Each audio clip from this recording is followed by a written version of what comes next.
Selamat datang di channel Rumi Topik. Ada baiknya sebelum mendengarkan, posisikan terlebih dahulu tubuh Anda dengan nyaman. Tenangkan perasaan Anda, santai, rileks, dan disertai dengan mengucapkan basmalah. Selamat mendengarkan. Saya masih tertarik, entah saya yang salah tangkap atau gimana, tapi saya tertarik sama pertanyaan Kang Abu tadi yang pertama. Itu belum terjadi mendasar. Yang menjadi pemikiran saya dan terus terang menjadi keresahan saya sekarang ini dalam pencarian saya, salah satunya itu kenapa justru pada usia sekarang kita ini ya, terutama dalam kajian RP ini, Rumah Putih ini, itu baru bisa melihat, istilahnya baru tercerahkan lah, atau menuju ke kesadaran lah, seperti yang Kang Abu selama ini sampaikan. Kenapa nggak bisa? Saya selalu berpikir alangkah indahnya ya kalau apa yang saya rasakan sekarang di usia yang sudah segini itu bisa dirasakan sama generasi di bawah jauh. Nah itu yang tadi Kang Abu pertanyaannya, apa yang salah dengan pendidikan kita, khususnya pendidikan cara beragama Islam? Itu dari dulu yang saya selalu tanyakan. Dan kemana saya menginginkan, saya udah kemana-mana gitu ya, saya lihat ada terutama yang di Mesir, saya juga pergi ke Uzbek, mereka istilahnya kalau kita di sini tuh pondok pesantren. Wow, pondok pesantren ini usianya ratusan tahun, ada yang udah 1000 tahun, menghasilkan ini ahli itu segala macam gitu ya. Tapi kenyataannya kebanyakan dari ponpes tersebut sama dengan para ponpes kita di sini, hampir semua, kalau 90% lah kalau nggak mau dikatakan semua ya, itu selalu lebih mengajarkan anak-anak terutama itu masalah zohir, masalah syariat, harus sholat, harus ini, harus itu. Kalau banyak yang bertanya, sampai saya terus terang ini saya declare di sini, saya sampai mengikuti ada satu podcast namanya Forbidden Question. Iya. Itu mirip tuh, apa yang saya rasakan keresahan itu tuh mirip banget. Seorang santri yang santriwati, dia yang dari kecil memang masuk madrasah pesantren gitu ya, ahli tafsir, ahli ini tuh segala macam gitu. Terakhir malah seakan-akan tuh kayak berbelok gitu loh dari pakem keislaman pondok pesantren gitu ya. Kemarin saya baru ketemu orangnya, Pak. Nah, itu tadi saya kemarin baru bicara sama Butia juga tuh. Jadi saya suka gitu loh, ada generasi muda akhirnya ada yang mengungkapkan itu kan mirip-mirip seperti yang Gus ini kan, Sufi itu. Nah, pertanyaan saya, ini udah Indonesia merdeka sekarang udah 79 tahun, 80 tahun mau menuju Indonesia emas. Tapi ya pendidikan agamanya ya begitu-begitu aja. Menghafal dogma. Kan yang Putra Gus ini sampaikan tadi pertanyaannya, Allah itu di mana? Itu kan bagus banget. Top, betul. Itu bagus banget, itu ngena banget sama saya gitu loh. Alangkah indahnya itu kalau itu. Jadi pertanyaan saya, kenapa? Itu yang Kang Abu tadi juga pertanyakan. Itu saya belum mendengar jawaban, atau saya yang salah, keliru. Kenapa kita di sini mayoritas Muslim, bahkan bukan hanya di sini ya, di tetangga, di mana-mana gitu ya, even di Arab gitu ya, itu ya pendidikan Islamnya seperti itu. Kenapa enggak yang Sufi, cara tasawuf, kalau mau dibilang seperti itu ya. Saya terus terang di rumah secara ini juga ada guru saya gitu ya, itu sama, dia lulusan pesantren S2, ahli tafsir gitu ya. Kalau saya udah nyerempet-nyerempetnya kayak begituan, Pak hati-hati Pak. Itu tuh, Pak hati-hati Pak, Bapak kan juga baru. Dia bilang, iya saya memang baru, tapi secara pengalaman saya jauh dari Anda. Saya gituin aja udah. Saya gituin aja udah, pemahaman saya jauh lebih senior, saya bilang gitu. Anda boleh secara ilmu akademis, dia selalu berulang-ulang itu ada pelajarannya Pak, kita harus mengerti ini, mengerti itu secara akademis lah, betul. Tapi apa yang saya rasakan secara kenyataan fakta di luaran, saya melihat dunia, belajar, itu kan ikro. Tuh. Saya gitu kan, Jadi ya punten, mohon kenapa itunya. Makasih. Hatur nuhun, boleh tepuk tangan, ini keren banget pertanyaan Pak Soleh. Hatur nuhun Pak Soleh. Nuhun. Ntar kalau boleh saya jawab, karena yang ngaku sufi baru satu sih Pak. Kalau banyak kayaknya.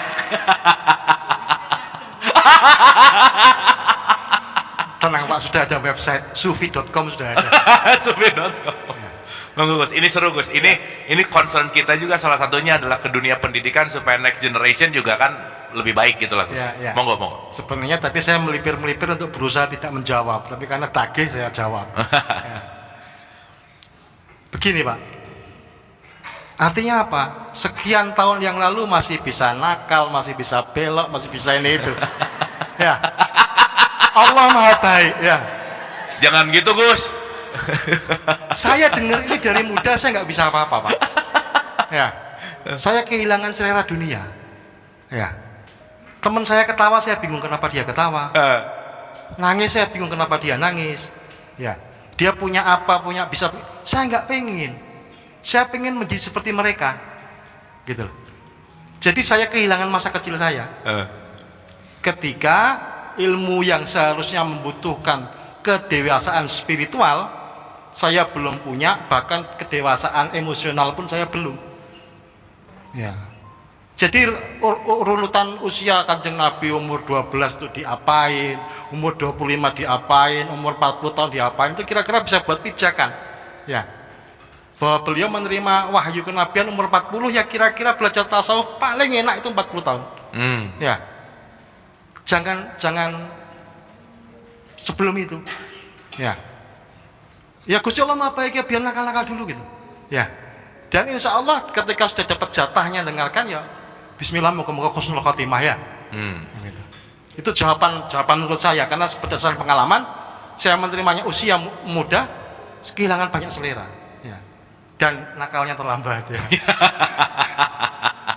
Itu. Terus yang kedua, saya jawab dengan ilustrasi. Ketika saya mau berangkat pergi, baru pamitan sama anak-anak, sudah ditanya, ayah kapan pulang? Baru berangkat. Ya, ayah kapan pulang? Itu ya perasaan kasih sayang, cinta, kerinduan yang sangat besar. Tapi kan kalau mau jujur dia mengganggu pikiran ya. Jadi Allah tadi saya sampaikan, Allah Maha Baik, sampean disuruh dolan dulu. Ya, pergi sejauh-jauhnya, berbagai pengalaman-pengetahuan disampaikan dulu. Nanti pada waktumu, ketika kedewasaan kedewasaan mental dan kedewasaan spiritual itu sudah seiring sejalan, itu waktu yang paling tepat. Jadi tidak ada yang terlambat. Ya. Waktu itu tidak pernah lebih cepat, tidak pernah lebih lambat. Waktu itu selalu tepat. Makanya disebut tepat waktu, kan itu. Jadi kalaupun kemudian pendidikan kita di sekolah-sekolah belum mengajarkan secara spesifik dan terus terang mengenai tasawuf, ya saya berharap sudah ada pelajaran-pelajaran tentang adab. Karena ini saripati dari adab, dari al-ihsan. Kalau rukun Islam, rukun iman 6 perkaranya ya.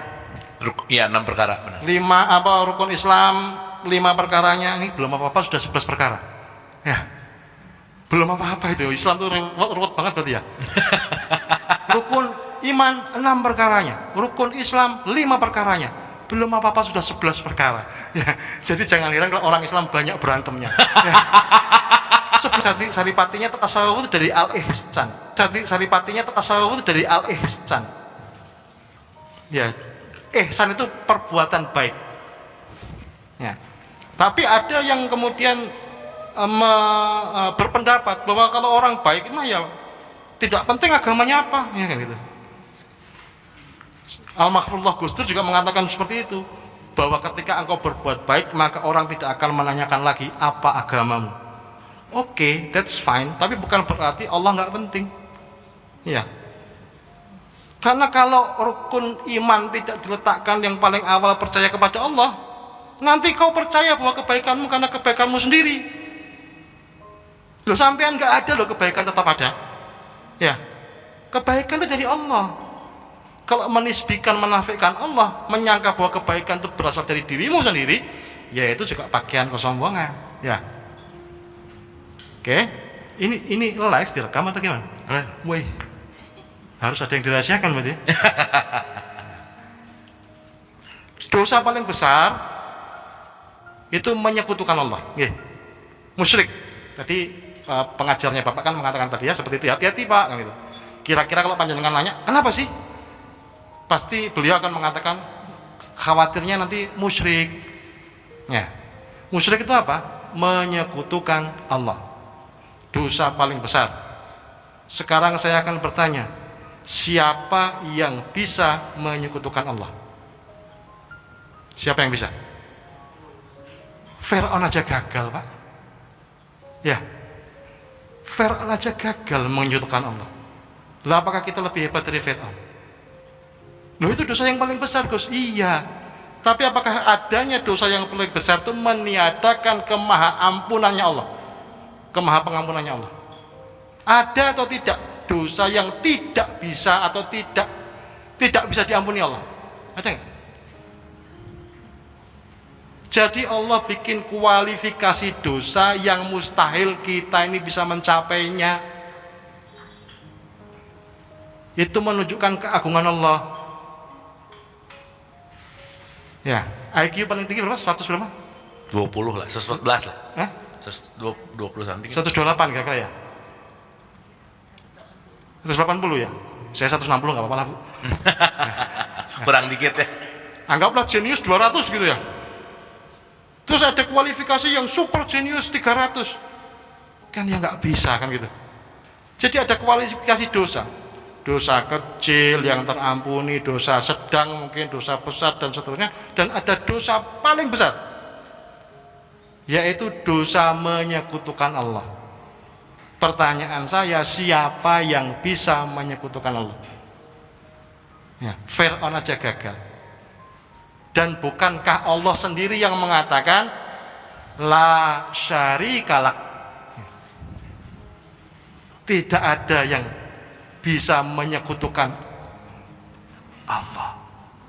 Itu kalimat declare. La syarikalak. Tidak ada sekutu bagimu. Ya. Jadi ada kualifikasi dosa yang tidak mungkin bisa ada yang menjangkau. Sehingga Allah kurang lebih, kalau dengan bahasa yang mudah, kurang lebih tidak perlu repot-repot, tidak mengampuni. Ya. Itu menunjukkan Allah yang maha pengampun. Tapi sebagai kehati-hatian dalam tataran syariat, ya kita memang perlu berhati-hati. Ya. Karena itu tidak berdampak kepada Allah, tapi berdampak kepada diri kita sendiri. Nah, Allah itu maha pengasih, maha penyayang. Allah care, Allah peduli dampaknya pada dirimu, pada diri kita. Karena begitu kita meyakini bahwa kita bisa menyekutukan Allah, kita lebih hebat dan sebagainya, ini posisi hati geser, itu berpengaruh pada sepanjang hidup kita di sisa hidup ini. Ya, paham ya Pak? Jadi kalaupun kemudian pendidikan kita belum sampai menerangkan tasawuf secara terbuka, setidaknya kita berharap semoga pelajaran adab, ihsan, akhlak itu diperbanyak, diperdalam. Kemudian pelan-pelan kita belajar juga supaya bisa meminimalisir salah-salah kaprah. Ya. Rukun Islam, syahadat, sholat, zakat, puasa, haji. Haji bila mampu. Ya. Syahadat itu pondasi. Ya. Sholat itu tiang. As-sholatu imaduddin. Ya, sholat itu tiangnya agama. Syahadat itu pondasi, sholat itu tiang, zakat itu pintu jendela. Ya. Puasa itu dinding temboknya, haji itu atapnya. Ya. Persoalannya sudah ditata rapi jali seperti itu. Diibaratkan membangun rumah, kita ini suka membangun rumah dari atap. Ya. Antrian haji itu sampai 90 tahun loh. Itu kan semangat banget, semuanya pengen bangun rumah dari atap. Ya. Kalau rumah dari atap itu namanya bukan rumah, itu tenda. Ya.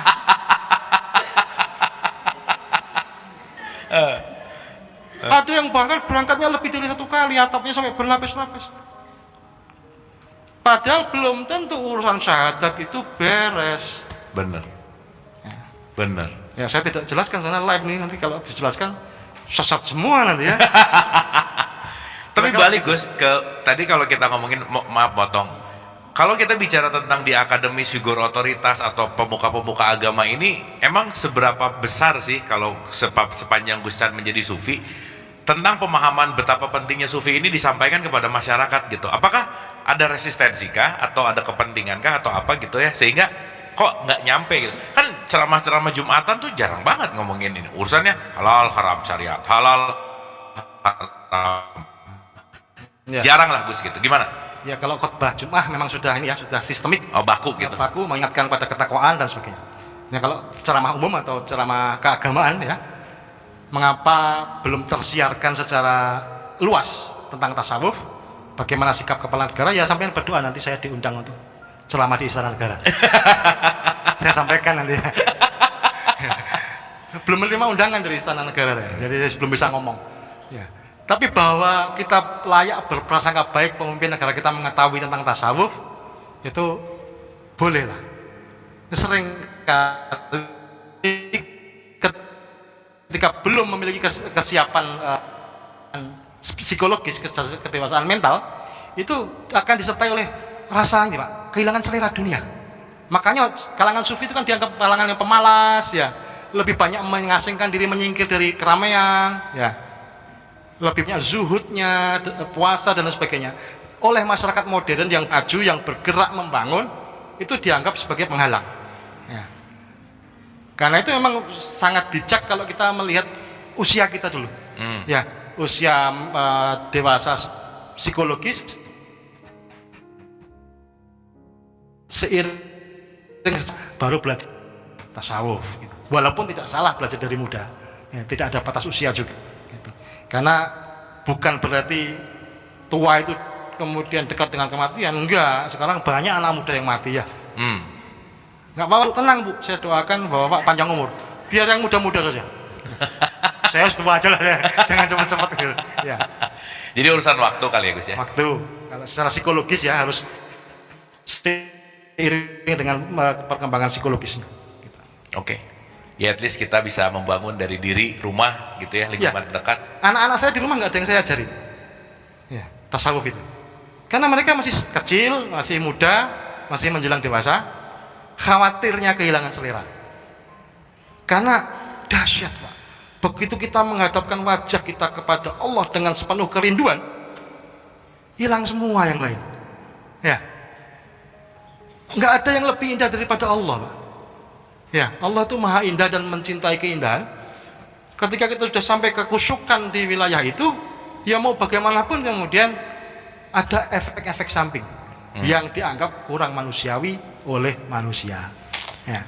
Walaupun itu bisa didefinisikan sebagai kenikmatan sejati lah, ini dan itulah gitu ya. Tapi bagi masyarakat kebanyakan ini berbeda, ini gila, ini kan gitu Ya. Makanya tidak ada orang besar, terutama Nabi dan Rasul, yang tidak dianggap orang gila oleh kaumnya ya. Karena perspektifnya sudah berbeda dalam memandang sesuatu. Yang lain menomor sekiankan Allah, sedangkan dia tidak bergerak atau bergerak semata-mata karena Allah ya. Saya terus terang masih belum bisa masuk. Atau paling mendasarnya di tadi disebutkan kan kemanapun memandang Allah. basic ya, basic banget. Dan pemahaman tentang itu nggak disampaikan. Itu aja satu penggal ayat lah katakan begitu. Kalau itu disampaikan di katakanlah Jumatan atau apa, setidaknya membawa kedamaian. Karena kebanyakan kita ini atau manusia lah pada umumnya kan iri dan ini segala macam itu gampang banget. Ya. Tapi kalau dia melihat beda agama, beda ini, beda itu segala macam, beda penampilan terus oh dia nggak sesuai sama kita, itu udah sumbu pendek lah. Ya, ya. Mengapa tidak disampaikan gitu ya? Paling basic. Ya. Karena setiap pendakian itu melewati anak tangga. Ya, tidak ada yang langsung ke puncak. Ya. Sehingga kalaupun dianggap tidak disampaikan, barangkali disampaikan tapi dalam bahasa yang lebih muter-muter gitu ya. Ya, lebih melipir-melipir gitu. Ya. Karena saya berkeyakinan di khutbah Jumat pun kita mengingatkan pada ketakwaan. Ya. Takwa itu juga tangga-tangga menuju Allah. Satu itu. Kedua, yang diharapkan itu kesinambungan. Ya, belajar sesuatu kalau hanya atas dasar penasaran saja, maka pulangnya juga akan membawa penasaran. Ya. Saya senang sekali ketika diundang seperti ini, senang. Tapi juga ada khawatirnya. Ya. Khawatirnya apa? Kalau secara bahasa bercanda, mengundang saya jangan sekali-sekali doang, jangan 3 bulan sekali, gitu. Ya, secara bahasa bercanda. Tapi sesungguhnya saya khawatir sampai di rumah siapa yang lanjutin jalan terangin ini? Gitu. Takut sepotong gitu Iya. maksudnya. Iya. Takut sepotong. Ayo dibikin kurikulumnya di Rumah Putih. Gitu. Memang harus jadi basic, Pak. Nanti kalau ya banyak orang yang benar-benar sesat gara-gara ini ya karena itu. Ya. Jadi tuduhan sesat itu bukan tanpa dasar. Sekolahnya durung mari wes mulang gitu. Sekolahnya belum selesai sudah ngajar, sudah sok suci dan lain sebagainya. Oke, ngerti. Dekat dengan Tuhan dan lain sebagainya. Bisa Buka praktek lagi ya. Iya, bisa nelpon. Ya. Jadi bahaya sekali, memang bahaya. Nah, kalau dalam ceritanya, wallahu a'lam bishawab, di antara sekian banyak sahabat Nabi, hanya Sayyidina Ali bin Abi Thalib yang menerima tasawuf. Memang sedikit, golongan yang sedikit.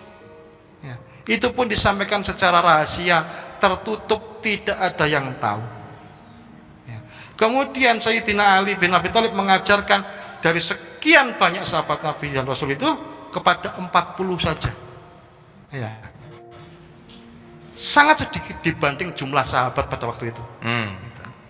Yang lain menerima pelajaran-pelajaran pada umumnya, sedangkan golongan yang sedikit itu tadi secara bersambung sampai hari ini insyaallah ila yaumil akhir itu menyampaikan pelajaran tasawuf. Karena kalau kita mengerjakan dengan baik dan benar saja syariat, thariqat, hakikat itu sampai kepada Allah kok. Kami tidak, para sufi tidak pernah khawatir tidak ada yang sampai kepada Allah. Semuanya akan sampai kepada Allah, walaupun lewat neraka. Ya. Mampir dulu. Mampir nggak apa-apa lah. Ya. Tapi insya Allah aman, dijaga oleh Allah. Oke. Kita pilih berprasangka baik toh ya. Oke. Gitu. Monggo Bapak. Siap. Makasih. Silakan. Ada lagi? Pak Hiram? Mangga. Punten.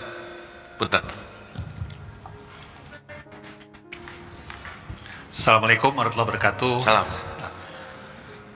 Punten Kang Abu, Gus Chandra. Jadi melanjutkan pertanyaan dari Saleh tadi, ya, dan juga memang mungkin juga pertanyaan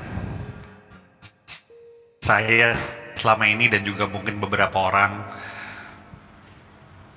dengan apa yang selama ini sudah terjadi, di mana tadi Saleh sering sampaikan kadang-kadang kita melihat sering salah fokus gitu ya. Artinya harusnya fokusnya kepada Tuhan, tapi ternyata fokusnya lebih kepada ritualnya, bahkan fokus kepada surganya pun juga mungkin kurang pas, karena surga itu adalah bagian kecil daripada Tuhan gitu kan, termasuk juga neraka. Tapi di sisi lain, ini kaitannya dengan tasawuf. Saya juga merasa bahwa dalam kehidupan ini berlaku prinsip seperti peribahasanya orang Bugis, tiba masa tiba akal, segala sesuatu akan indah pada waktunya. Iya. Jadi tidak akan pernah bisa dipaksa. Islam lahir di abad ke-7, sehingga pasti butuh waktu. Ya seperti tadi Gus sampaikan, seperti juga anak tangga, nggak bisa ujuk-ujuk umat Islam itu ideal ya tanpa melalui suatu proses. Seperti juga semua peradaban yang terjadi di kehidupan kita di dunia ini. Kemudian di sisi lain saya juga percaya bahwa proses itu penting, ya. Mekanisme itu penting, ritual pun juga penting, ya, karena nggak ada juga orang yang mohon maaf mendadak ustadz gitu ya. Pasti bukan saya ngomong. Untung masa pilpres sudah lewat Pak. Jadi mungkin orang ngelihatnya mendadak ustadz, tapi kalau ustadznya sendiri ditanya, mungkin dia sudah melalui suatu perjalanan spiritual yang sangat panjang, yang belum tentu semua orang paham. Yang sering juga terjadi banyak di antara kita, di mana kita sering sekali mengalami banyak sekali mukjizat, tapi kadangkala kita nggak menyadari. Atau kalau kita menyadari, kita tidak syukuri. Hal kecil, mohon maaf, seperti kemarin saya janjian makan siang sama Pak Rahmat Gobel gitu ya, nggak janjian sholat Jumatnya di Grand Hyatt. Saya datang di lobi, turun ke bawah ke lantai P2, nyari tempat, ke kiri, ke kanan, ke depan, dilalah sampai persis sebelahnya beliau, dan sebelahnya beliau kosong. Saya yakin itu adalah hati saya dibimbing oleh Allah, sehingga tanpa janjian pun bisa sebelahan, bukan hanya makan siang, bahkan pada waktu mau sholat Jumat. Itu hal kecil. Nah, kembali lagi tadi menyangkut tasawuf, saya juga percaya bahwa setiap orang bukan hanya ditakdirkan, tapi mungkin diberi kesempatan, lebih kata tepatnya, untuk memilih perannya masing-masing. Ya, sehingga ada yang kopral, jenderal, presiden. Kalau semua mau jadi presiden ngotot, pusing juga.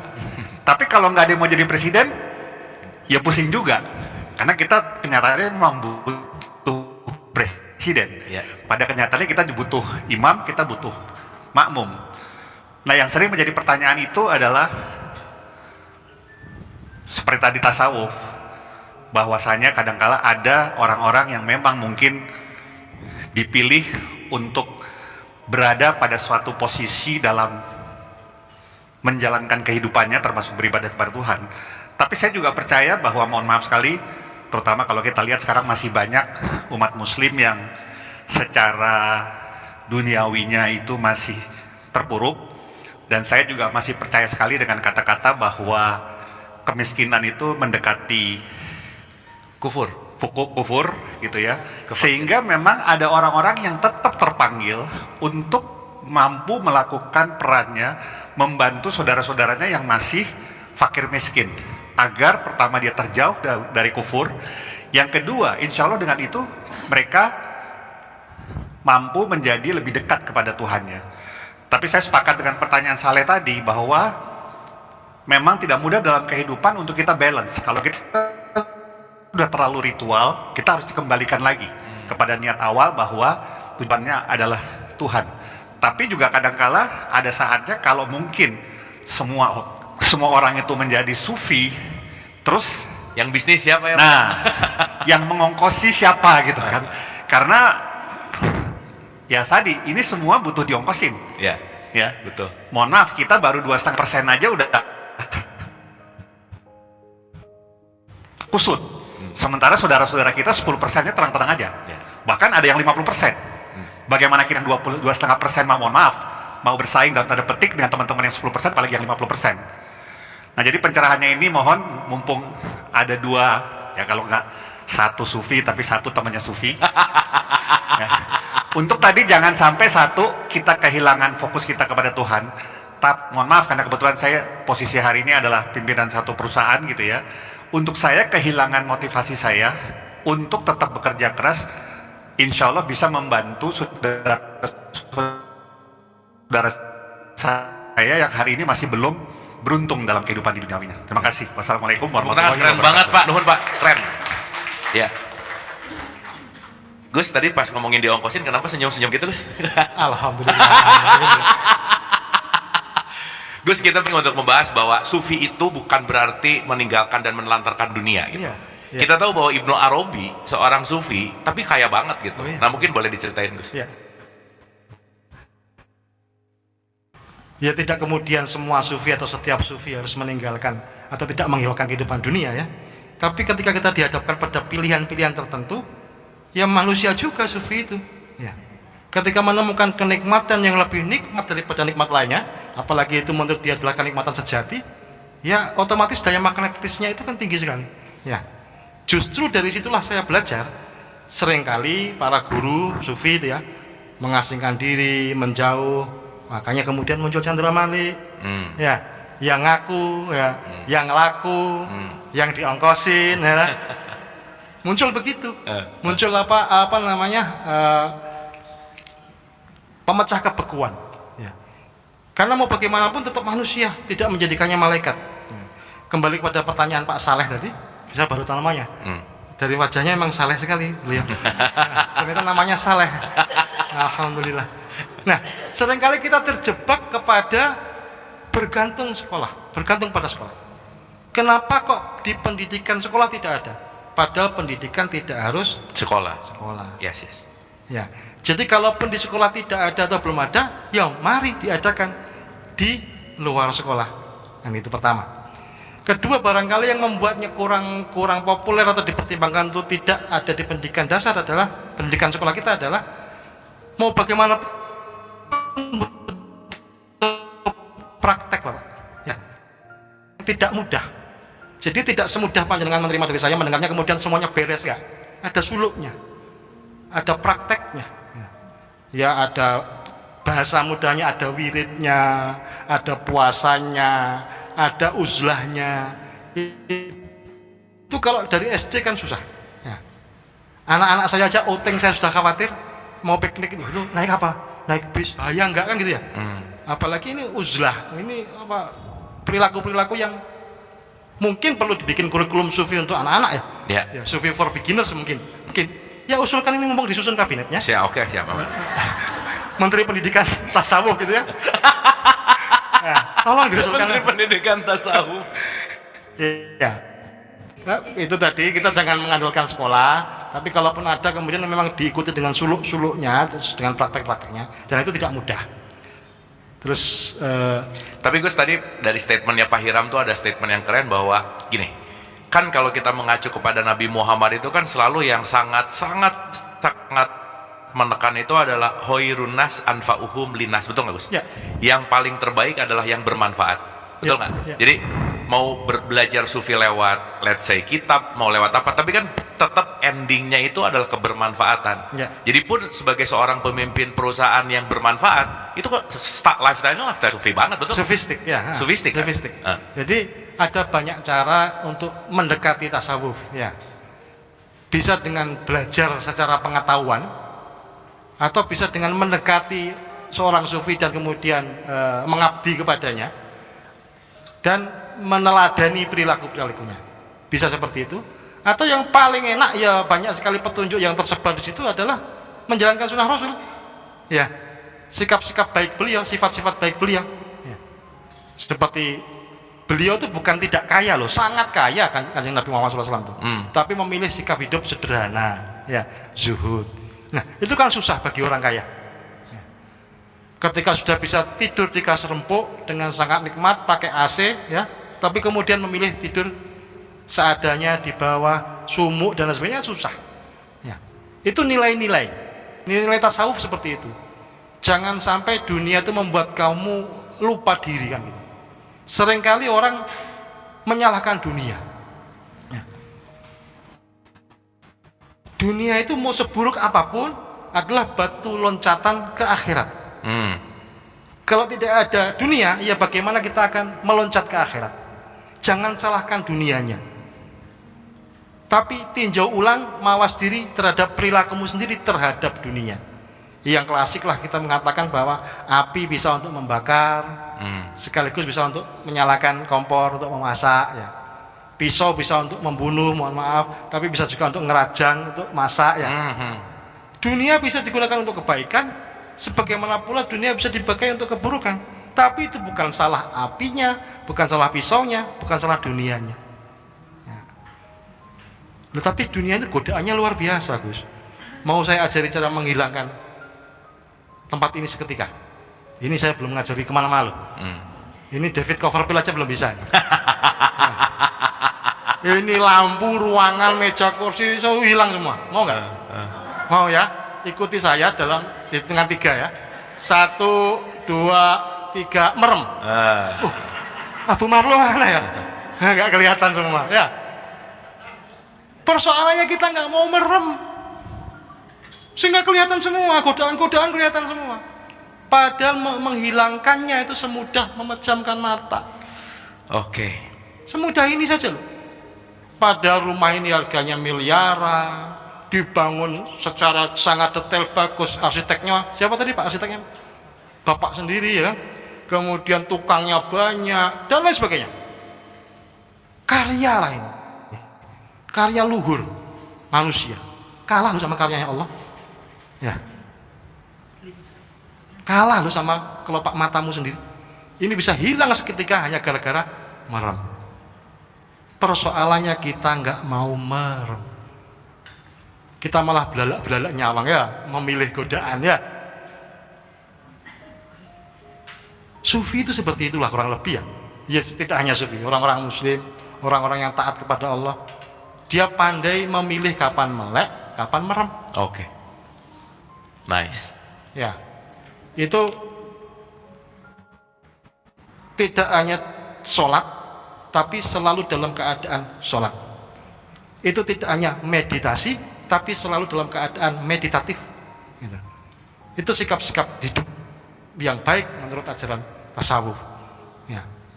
Jadi silakan panjenengan berada dimanapun, ruangan itu tidak pernah menyebabkan kerugian. Ya, berada dimanapun dengan siapapun itu tidak pernah menyebabkan kerugian, karena yang menyebabkan kerugian hanya satu menurut Allah, waktu. Wal asri innal insana lafi khusrin. Ya, demi waktu sesungguhnya manusia itu merugi. Jadi kalau kita tidak bisa menggunakan waktu, kita akan dimakan oleh waktu. Sayyidina Ali mengatakan waktu bagikan pedang, ya. Ada yang mengatakan waktu bagikan singa, ya. Ada yang mengatakan time is Money. time, not knowledge, not experience, ya. Bukan kekayaan, bukan keimanan, bukan apa, tapi time is money. Ya. Waktu. Nah, tata kelola waktu ini loh yang paling penting dalam hidup itu. Ya, kalau kita mau belajar dari Kanjeng Nabi pada waktu itu, usia emas spiritualitas beliau ada beberapa kali, gitu. Umur berapa yang dicuci perutnya, ya. Umur berapa yang beliau uzlah ya di belah dadanya, terus uzlah ke Gua Hiro, terus menerima wahyu pertama, terus mengalami Isra Mi'raj, terus kewafatannya. Coba kita rangkai pada usia kita. Umur segini gue ngapain ya? Umur segini gue ngapain ya? Gitu. Diingat-ingat sebagai bekal pijakan untuk menuju alat tangga spiritualitas yang lebih tinggi. Begitu. Yeah. Oke, boleh tepuk tangan Ibu dan Bapak. Keren. Ibu, mangga, punten. Assalamualaikum warahmatullahi wabarakatuh. Salam warahmatullahi. Gus, kalau kasih sayang Allah melebihi semua murkanya dan mengatasi semua tidak memberi ampun ya, dan tidak ada yang bisa menserikatkan beliau. Kenapa Allah memberikan ancaman bahwa tidak ada dosa yang tidak diampuni kecuali syirik? Jadi seolah-olah kita sudah diberi Ultimatum gitu. Ultimatum. Tapi on the other hand, dengan segala kemurah hatian dan belas asihnya, Allah itu mengatakan kalau kamu tidak nurut sama saya, cari aja dunia lain. Which kita nggak akan bisa pergi dari dunia lain. Jadi di sini ada dikotomi yang selalu diungkapkan oleh tiga fakir. Allah itu di dalam kemahabesarannya memberikan ancaman dan ultimatum, tetapi sebetulnya itu kayak abal-abal gitu loh, Gus. Karena sebetulnya kita tidak mampu membuat itu semua. Bahkan mengatakan la syarikalak, itu kan nggak bisa kita membuat itu. Kenapa, Gus? Oke, bagus. Makasih. Wah, keren. Boleh tepuk tangan, ini pertanyaannya bagus banget, Gus. Ini paradoks, Gus. Monggo, Gus. Apa tadi? Ya. Oh. Jadi di satu sisi dikatakan bahwa aku tidak akan mengampuni dosa musyrik, ya kan? Padahal tadi mungkin untuk jadi musyrik juga susah gitu. Bukan susah, nggak bisa. Nggak bisa gitu kan dalam artian. Nah, di satu sisi diberikan batasan yang kita nggak mungkin, tapi di satu sisi juga ada ancaman untuk ke situ gitu, Gus. Nah, jadi kelihatan kayak kontradiktif, kelihatan kayak ada dualitas gitu ya dalam konteks paradoks lah gitu. Monggo. Mengapa Tuhan mengancam? Gini, di satu sisi mengapa Tuhan mengancam? Di satu sisi Allah tuh maha kasih sayang, tapi kenapa ada hukum neraka gitu? Neraka itu juga kasih sayangnya Allah. Mengapa Tuhan mengancam? Ya kita aja mengancam anak-anak kita ya. Ya, kita mengancam anak-anak kita.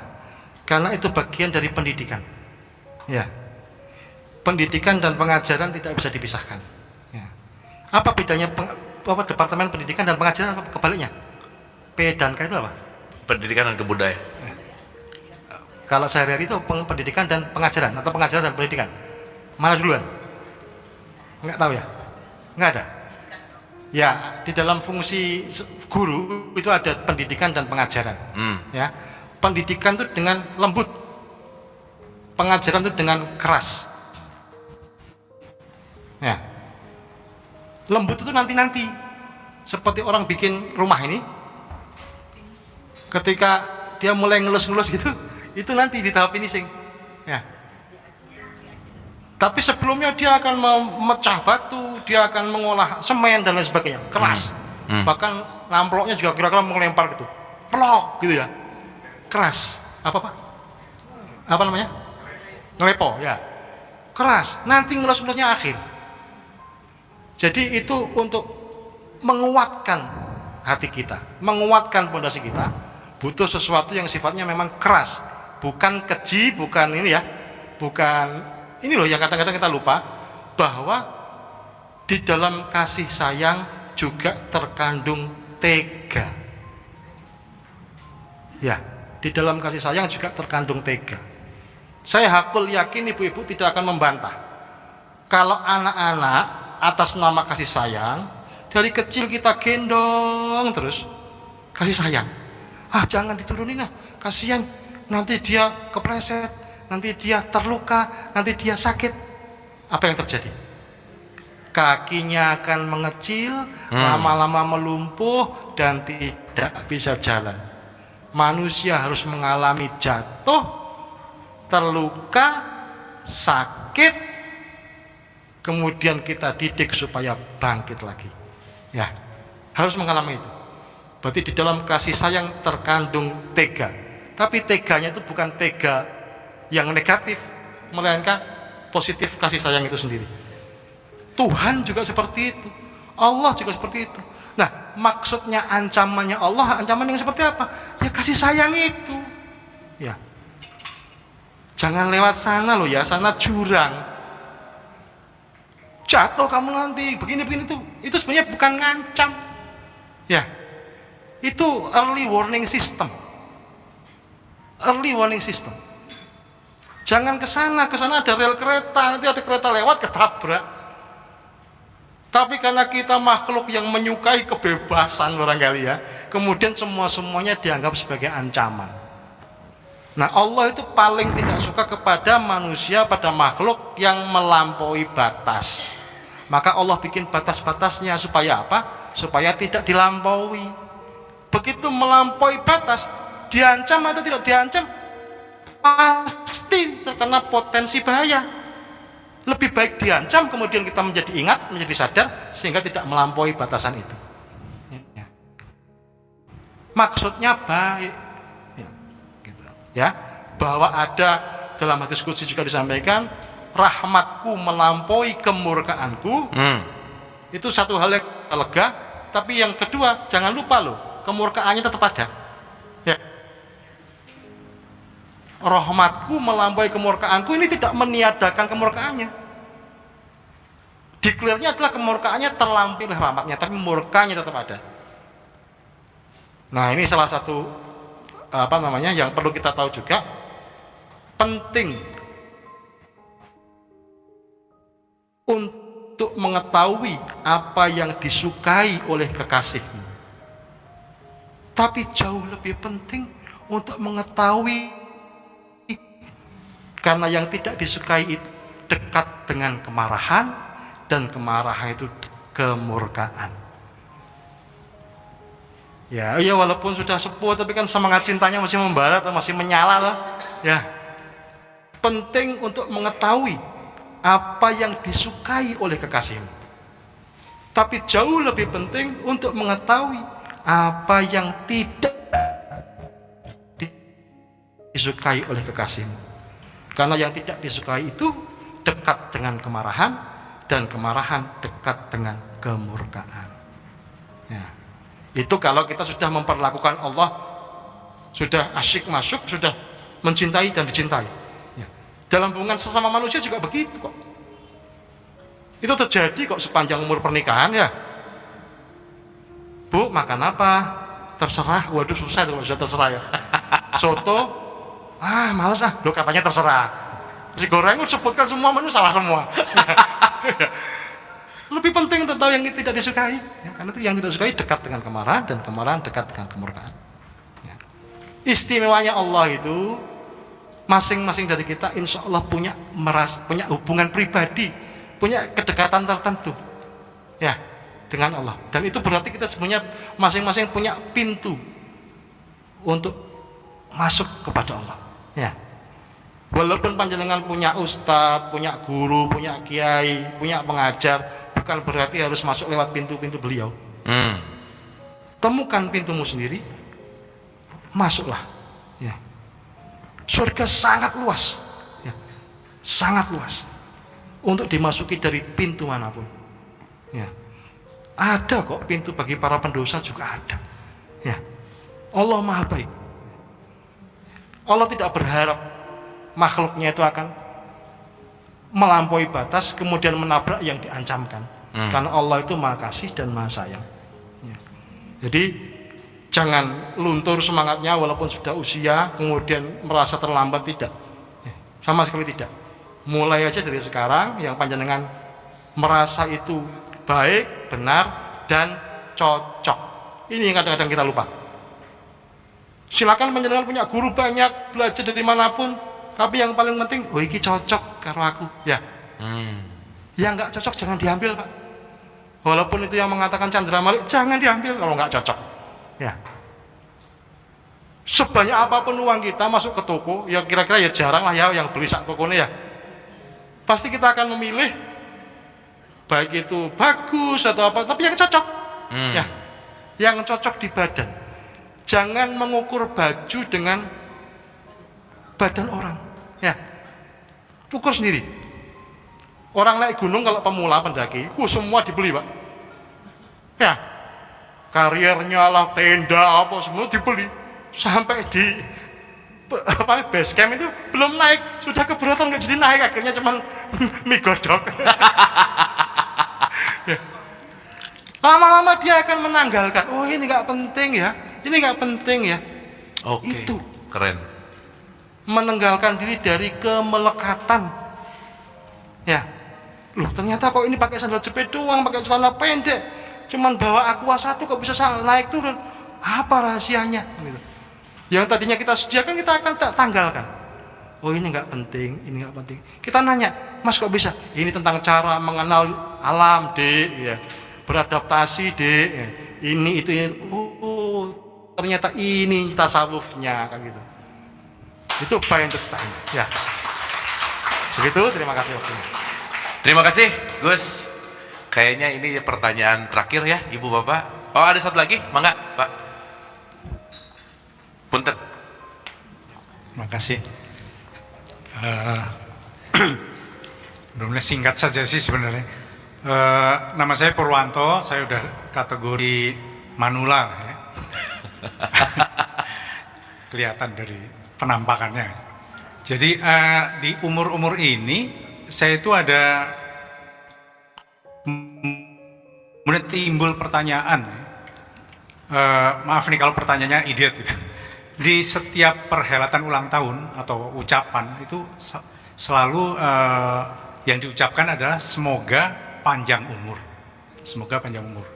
Padahal tadi di tasawuf itu artinya bilang jangan lupa pulang. Gitu ya. Kang Abu ini berkali-kali membujuk kita supaya jangan takut mati. Malah harus disambut antusias gitu ya.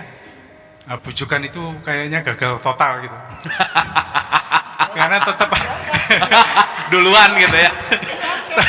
tetap aja kita takut gitu ya, takut meninggal. Padahal kalau dengan innalillahi tadi mati adalah salah satu pintu utama untuk bisa pulang gitu. Tetapi kenapa sehari-hari kita sepertinya ingin berlama-lama untuk tidak mati ya. Kita medical check, apa, sangring, olahraga segala macam. Ketemu orang 80 tahun ditanya, wah hebat sekali, kiatnya apa? Ya, sehingga ketahuan kan, kita semua itu takut mati gitu. Nah ini mohon pencerahan kalau dari kacamata tasawuf itu tentang umur atau panjang umur itu gimana? Apakah kita harus berlama-lama hidup atau bagaimana? Terima kasih. Oke, wah keren, tepuk tangan Bu, Pak ya.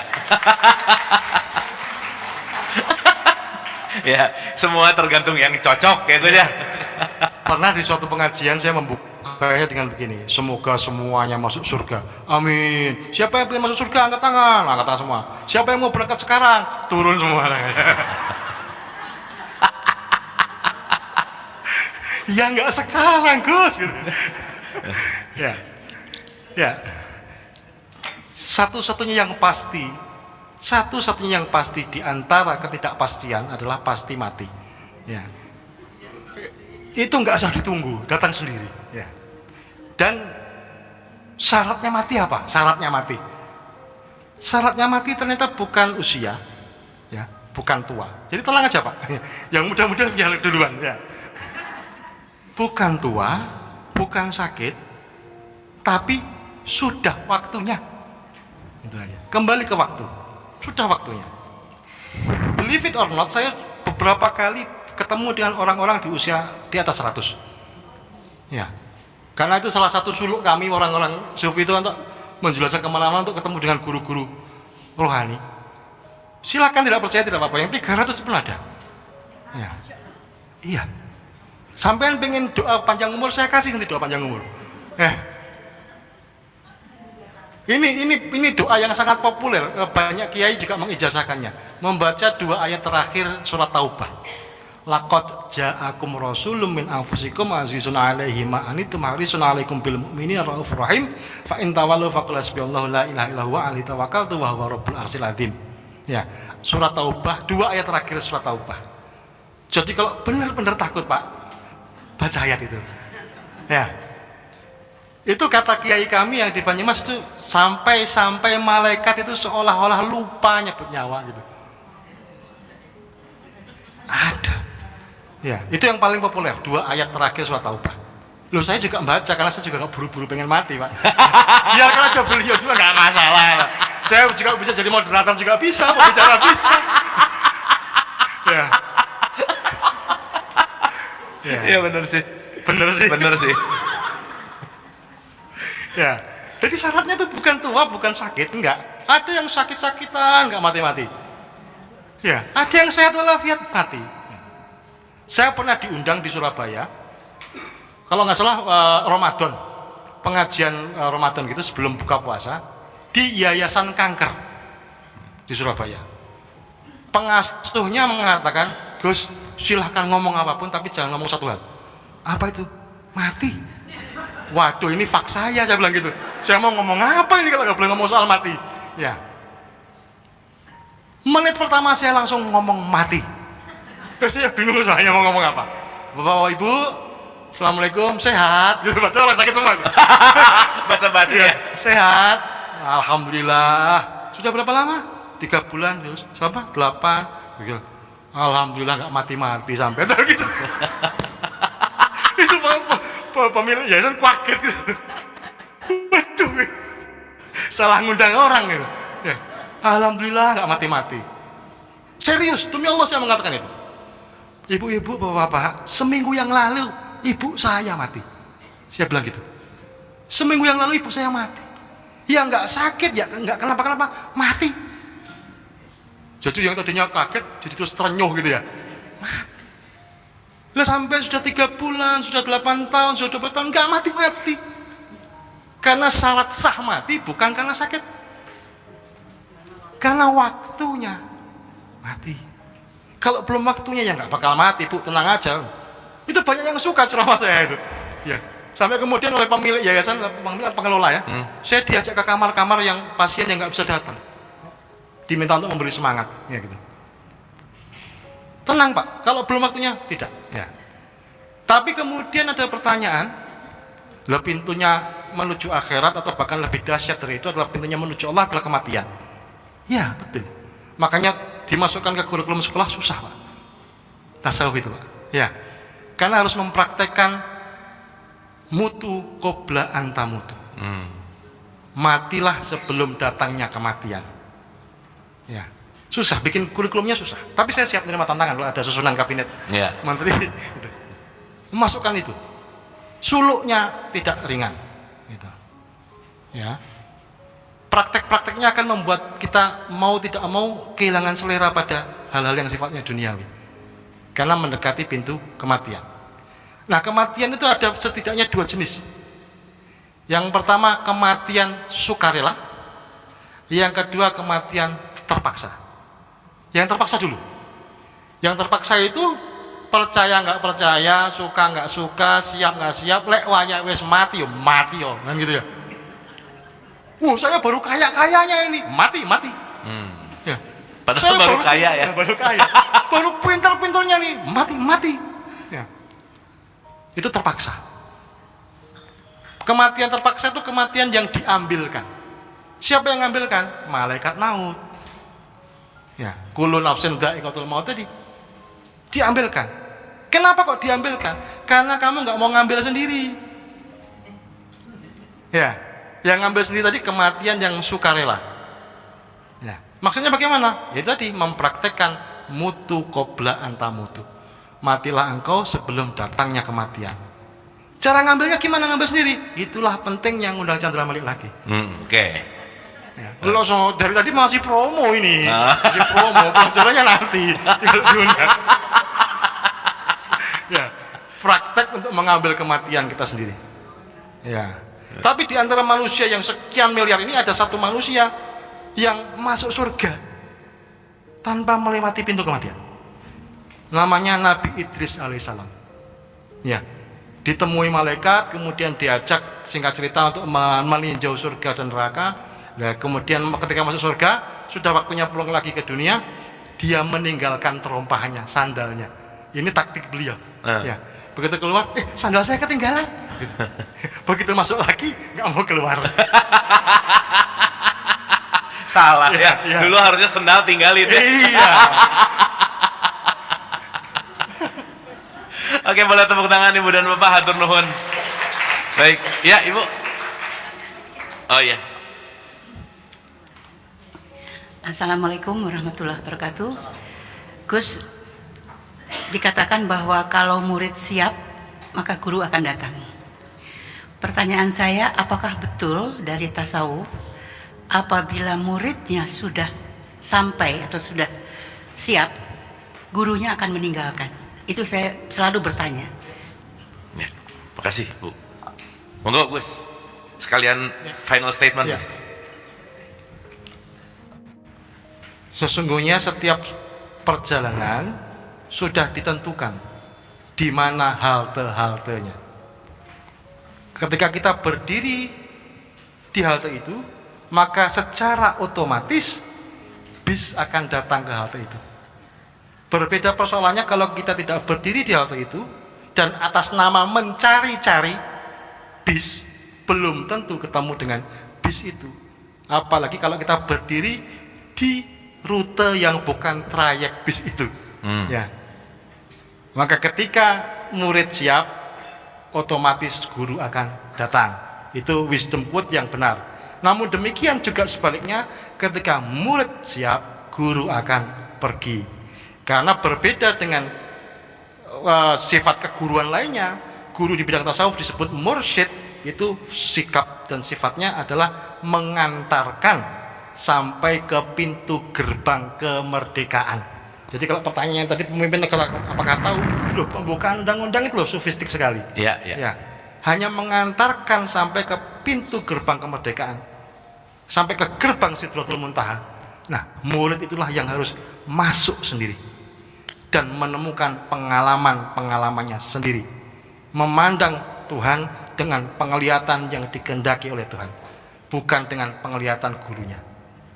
Apa yang disampaikan gurunya, sebaik-baik apapun yang disampaikan, hanya sebatas dongeng.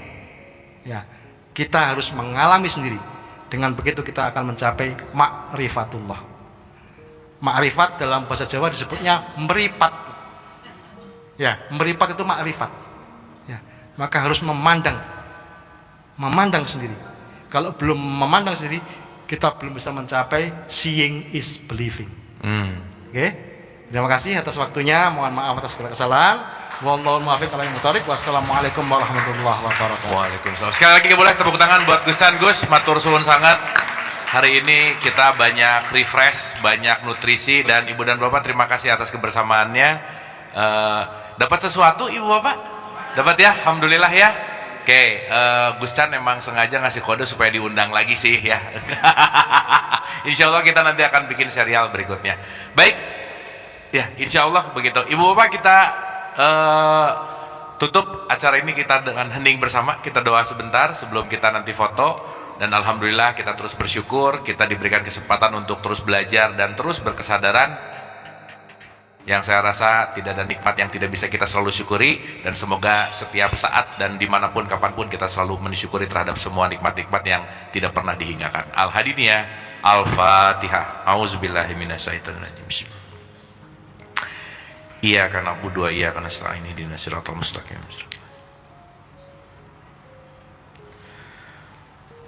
Allahumma rabbighfirli wali walidayya warhamhuma kama rabbayani shaghira. Rabbana atina fid dunya hasanah wa fil akhirati hasanah wa qina adzabannar. Wa adkhilnal jannata ma'al abrar ya aziz ya ghafar ya rabbal alamin. Subhana rabbika rabbil izzati amma yasifun wa salamun alal mursalin walhamdulillahi rabbil alamin. Amin, amin ya Allah ya Rabbal Alamin. Hatur nuhun, terima kasih Ibu dan Bapak senantiasa sehat dan selalu bahagia. Wabillahi taufiq wal hidayah. Assalamualaikum warahmatullahi wabarakatuh. Hatur nuhun. Anda telah menonton video ini hingga di penghujung video. Semoga video ini bermanfaat untuk Anda, serta dapat menjadikan diri Anda lebih baik dari hari kemarin. Nantikan video kami selanjutnya. Terima kasih. Bismillah. Assalamualaikum warahmatullahi wabarakatuh. Bulannya telah menguasai hati. Apa kalau hakikatnya cinta itu bila kita lihat levelnya isinya para bahwa yang isinya karena kita antara kemana